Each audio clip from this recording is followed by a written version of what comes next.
There you go, that's gate 11, OK? Who's next, please? Meanwhile, back at check-in, it's a very special day for this happy couple. Where are you flying to today? Disneyland!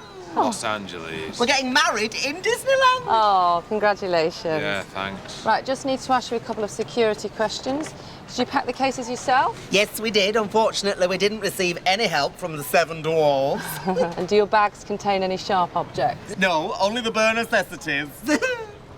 We both love Disney, don't we, Jeff? It's all right. We've actually bought a personal DVD player with us so we can watch the Aristocats on the flight. We watched that one last night. Yeah, but you do actually have to watch the Aristocats more than once to really appreciate the nuances. It's a great film, the Aristocats. I shouldn't really like it because I am actually allergic to cats. She comes out in a rash. But luckily these are cartoon cats, so they never come out the screen.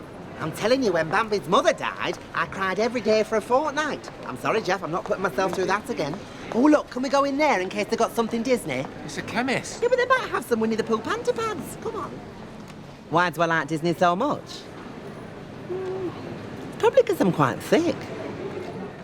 I would like a complaint form, please. What's the problem? Well, we booked a holiday through your so-called company, and we have had the holiday from hell.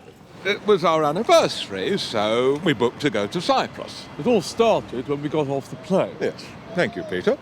It all started when we got off the plane and discovered that the Flylow Hotel complex hadn't been built yet. It was just a mound of earth. Well, that was our first disappointment, but we thought, ho-hum, let's get on with it.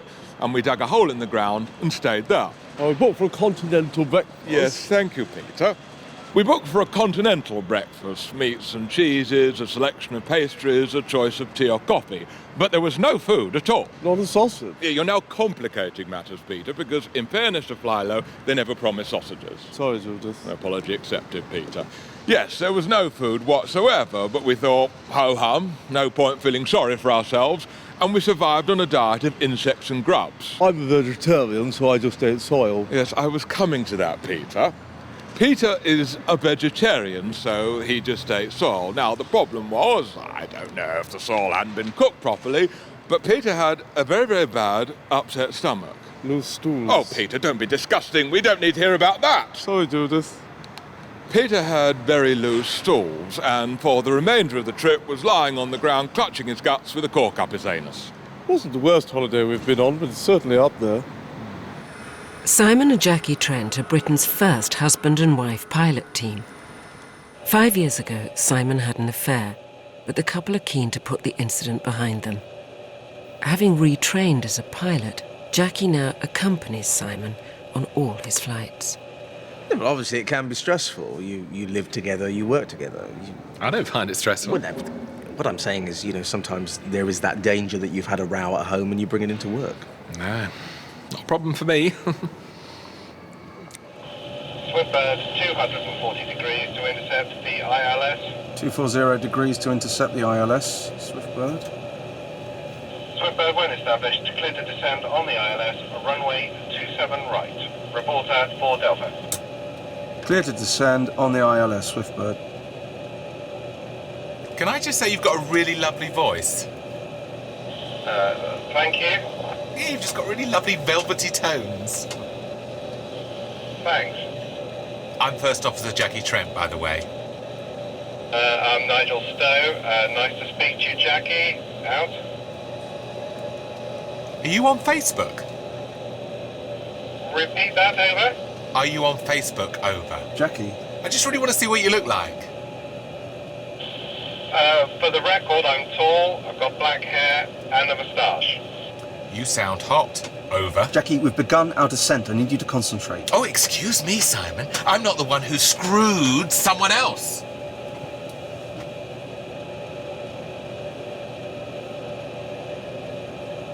Just to say you're clear for final approach. Thank you.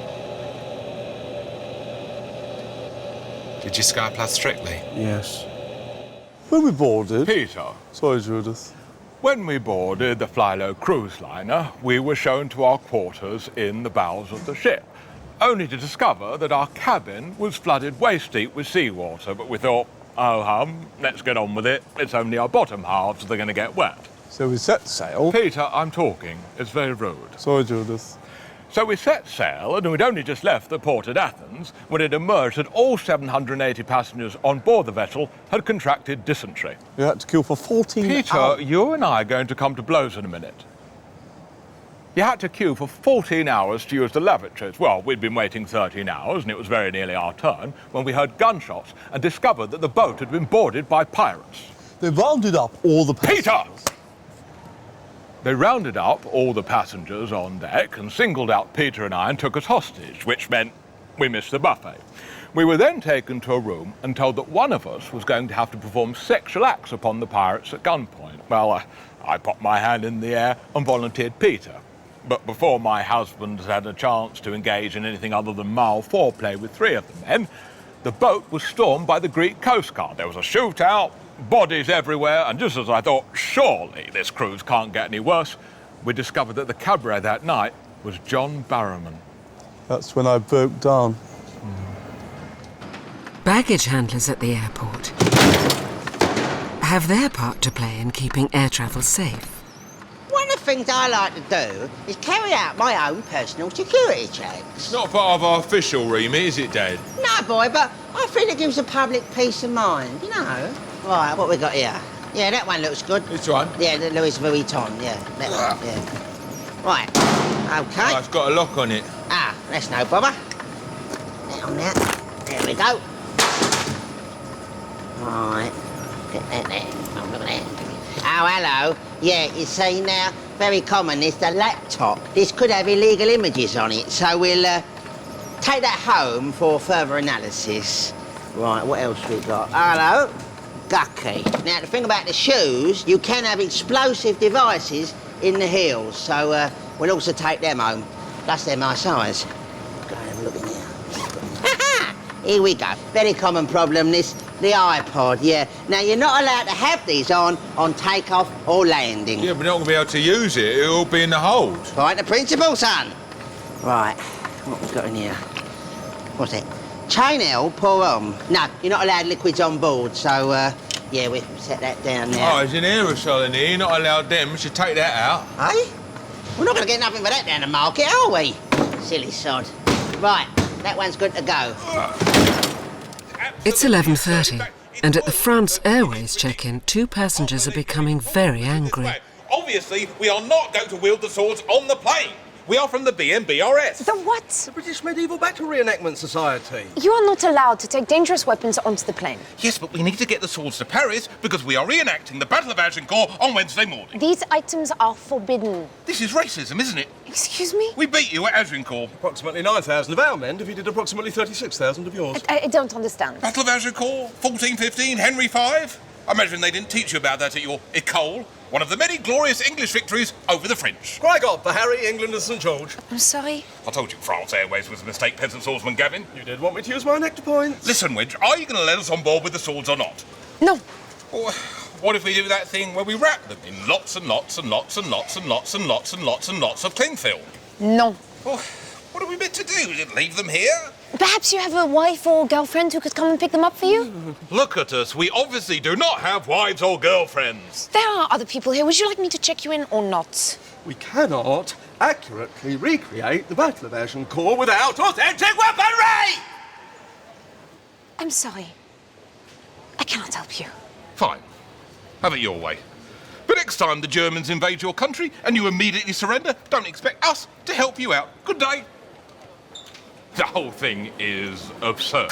It's patently absurd. I mean, a sword is only a dangerous weapon in the wrong hands. Un moment, s'il vous plaît. Just forgot our sword. I've been reenacting for 14 years. I've taken part in hundreds of battles, and in that time, I've only accidentally killed 2 people. What about Trevor? Well, he died 3 weeks later in hospital. I don't feel I can be held accountable for that.